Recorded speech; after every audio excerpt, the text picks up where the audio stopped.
Because there are plenty of people who have done their absolute best, but can't afford to buy a home in Miami and are from here. The Color of Wealth report, which came out by the Kirwan Institute about 2 years ago, talked about the economic disparities in Miami-Dade. And it is actually the first report that breaks down wealth by not just race, but also ethnicity. And it is the case in Miami-Dade that if you are Black, regardless of what kind of Black you are, it is very high. You are least likely to be able to buy a home. Your income outcome, your economic outcome here is significantly less than if you are white or white passing. And to be clear, Black does not just mean self-identifying, it is how you're perceived in Miami. So you may not self-identify as Black, but the darker your skin is here in Miami, there's a direct correlation between your economic capabilities.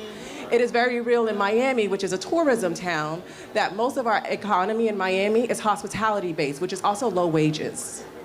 And so you might have your bootstraps on and you want to work really hard, but it is very real that you are a school teacher in Miami-Dade County making $42,000 a year and have to live at home with your parent and your children and your husband because you cannot afford housing here. It is very real in Miami that the person who works at Jackson Memorial Hospital as the X-ray tech, the park and recreation folks, some of the individuals who work for the city of Miami in here right now earn less than $42,000 a year in a city where rent is upwards of $1,800 for a one-bedroom. And so Miami is also, according to studies by FIU Center of Urban Studies and a number of other economic studies, and this is all based on facts, cost burden. Most people in Miami pay more than 1/3 of their income on rent alone. That does not take into account food, it does not take into account childcare. Childcare in Miami is the same cost as mortgage if you have young children.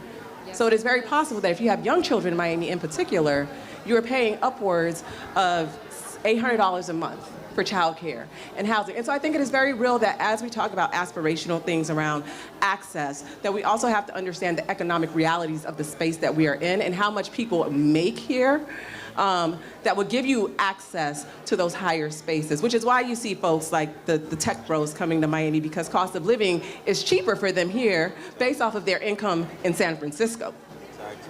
Yep. But not based off of the income here. Most of our economy in Miami-Dade is hospitality-based. Our largest employers in Miami-Dade County are Miami-Dade County Public School System. Maybe you work for Jackson Health System, but these are some of our larger industries in Miami which don't pay well.